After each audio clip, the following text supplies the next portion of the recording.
tour of my little collection of Invicta watches that I've accumulated over the years.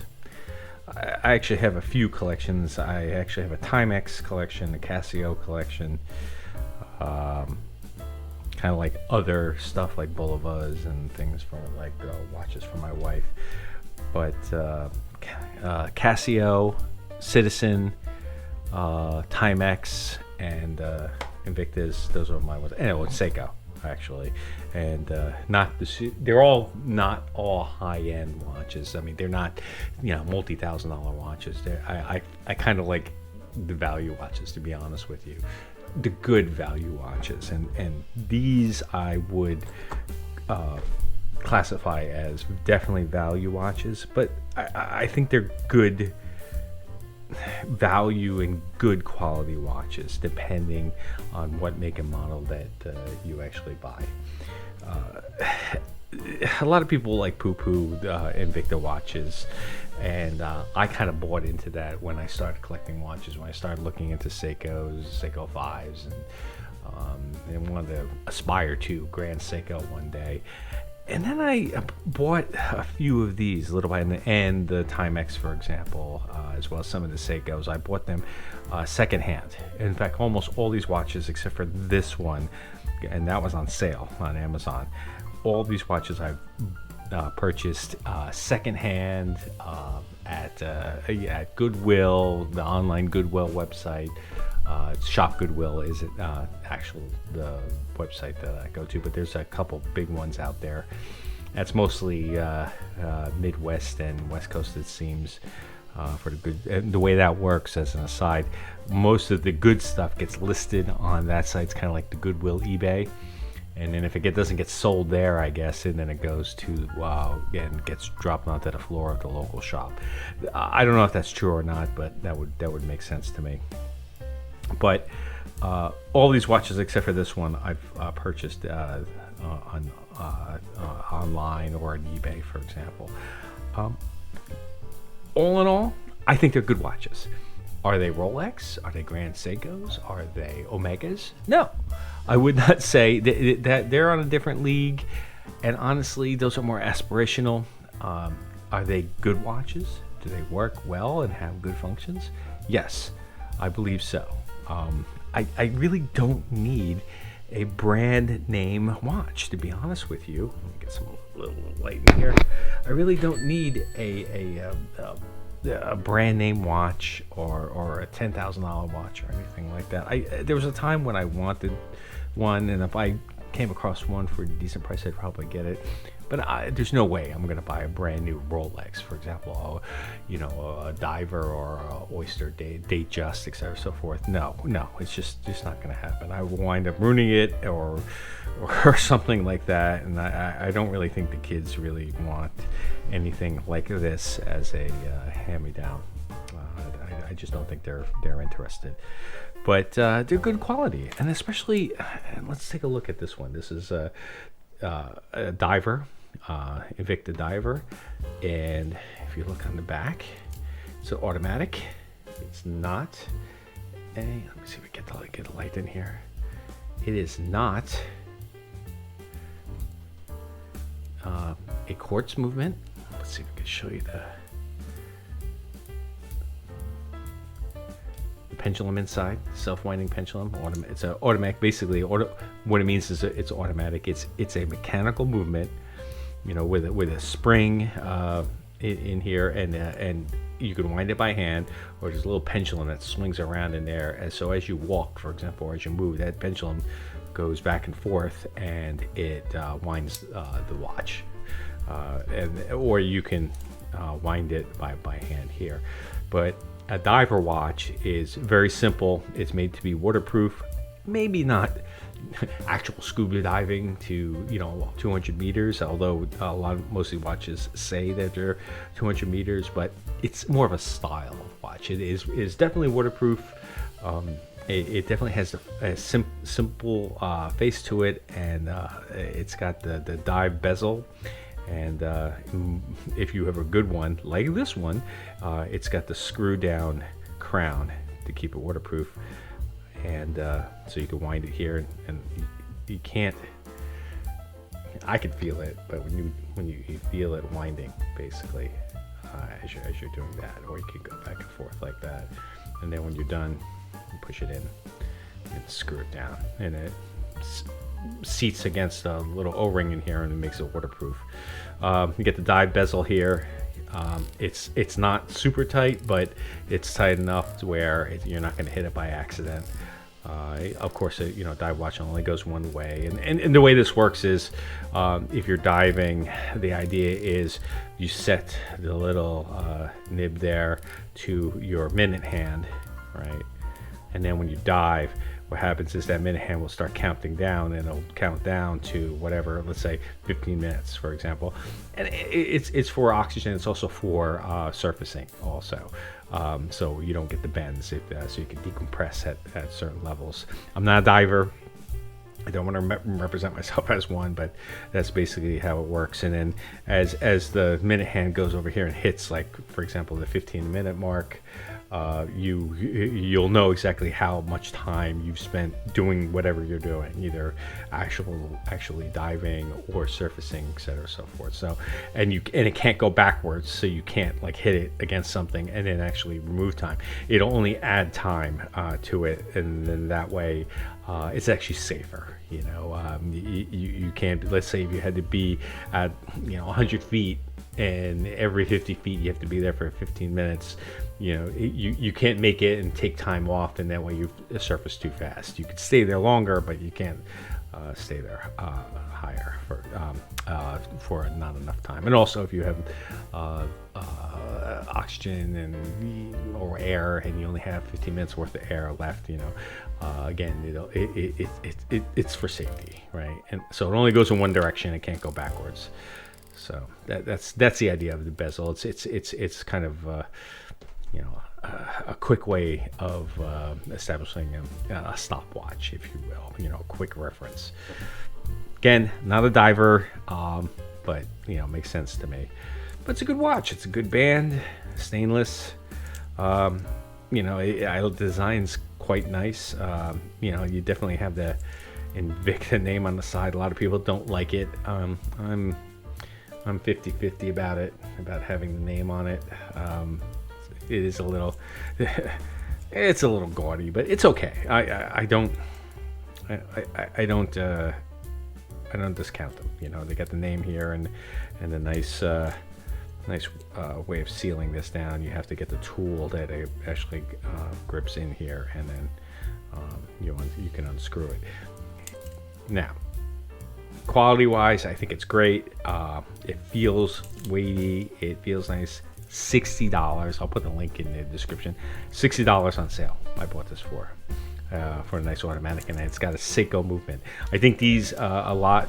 Check the make and model, because Invicta has like hundreds of makes and models, but a lot of their higher end watches, they have Seiko or Miyota movements in them, mechanical automatic movements, and I believe they have Ronda Quartz movements in a lot of their watches. So they're decent. They're decent movements. They're not Omegas or Tag Heuers or whatever, Rolex movements, for example. But they're good. They're good. Good watches and good movements, and I like the bezel. I like the blue, for example. You can get them in green and black, for example, if you don't like blue. The one thing that with this one, two things. This one specifically that I had to deal with is it ran fast. So thankfully, I have a chronographer and a timekeeper, and then you can adjust it. Let me see if we get the light. Let me get the light right on it for you.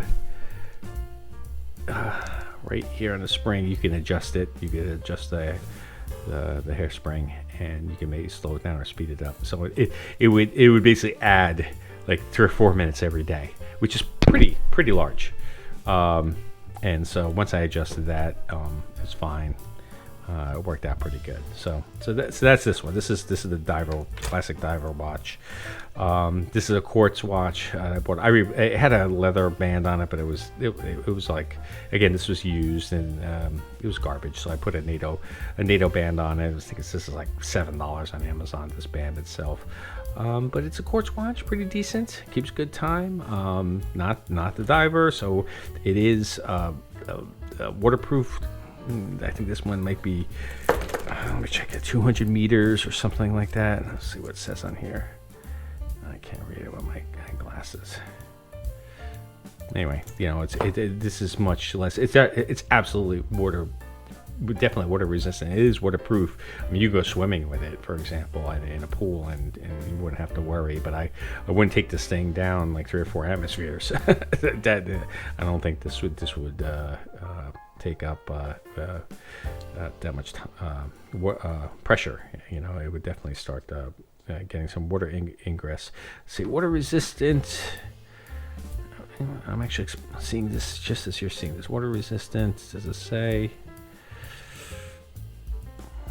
stainless steel, quartz movement? No, it doesn't say it on there. Anyway, the point is, it's this is a what the military ones are called. They have a specific name for them. I think it's it's almost like an aviator watch. Is simple. Like the aviator watch would have a bezel on the outside. It would be a tachometer. This would be more like a field watch is what I'm thinking of. Field watches are typically military, quote unquote military watches. They're used for basically keeping time in the field. They're made to be simpler, easy to reference, easy to look at. And this one has actually a day and date on it. So it has Wednesday the 12th, for example. A lot of them don't even have the 12th. They certainly don't have the day, or they would sometimes. Something like my Timex one doesn't even have a date on it. It's just time and a light. This one that has no light on it. So it depends. It's a good watch. It's a good for an everyday wear, especially with the NATO band on it, and it's good. It's simple. I'll show you one of the more garish Invicta watches. I mean, this monster is just huge, and I don't have big wrists, but I mean, I could feel it putting it on here and clicking it on. It is. I mean, look at the size of this thing. I mean, it compared to, like, this is like a standard. I think this is a 20 millimeter, watch. This is, I mean, it's twice as thick and twice as heavy. It looks good.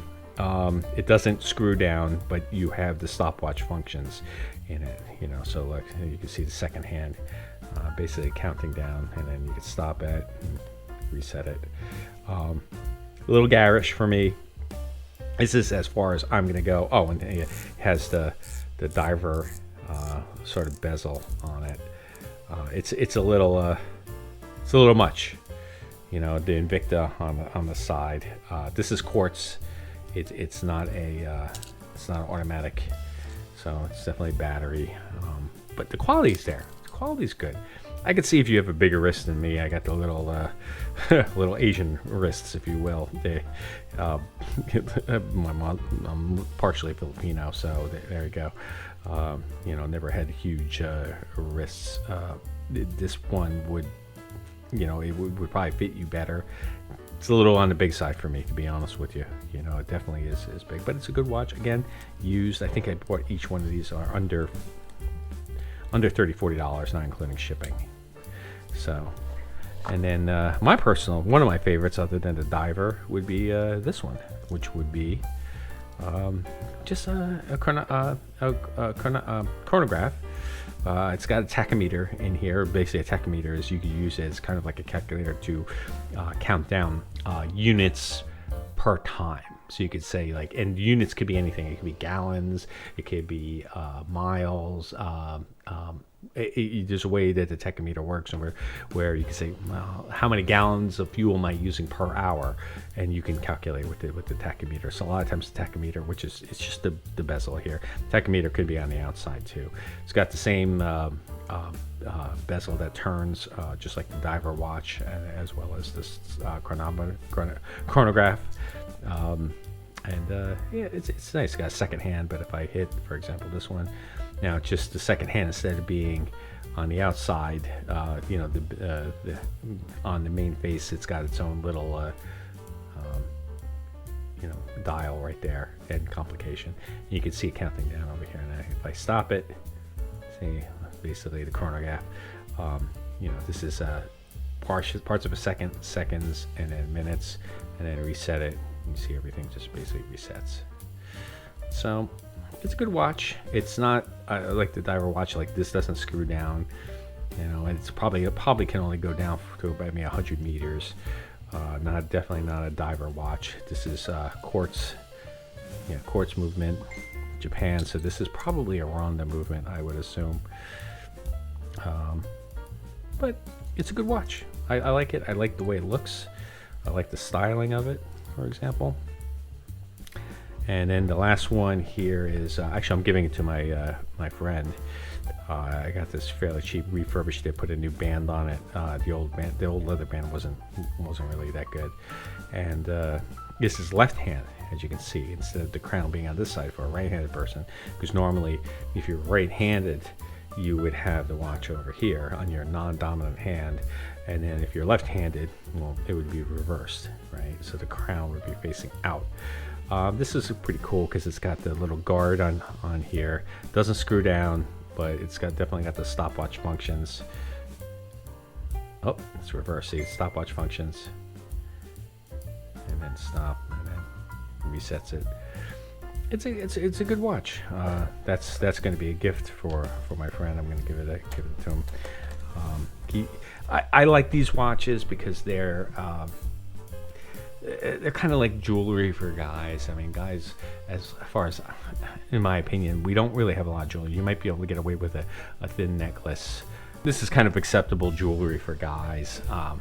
You could other than maybe a tie or a color of a suit, you know, or the cut of a jacket or a shirt, for example. You can really dress it up here if you're not wearing an Apple Watch or a smart watch, for example. I kind of like having an older style watches that all they do is tell time. It's kind of nostalgic. But Invicta watches, I think, are good. I mean, Invicta has designs that are really out there. I mean, they really are. They are they are not my style. They are really ostentatious. But these are more, you know, especially like I said, the diver or the field watch. I mean, they're pretty understated, and I like it for that reason, that they're understated. And they're good. They feel good. They got good weight. They have good movements. They're not super expensive, and they're rugged.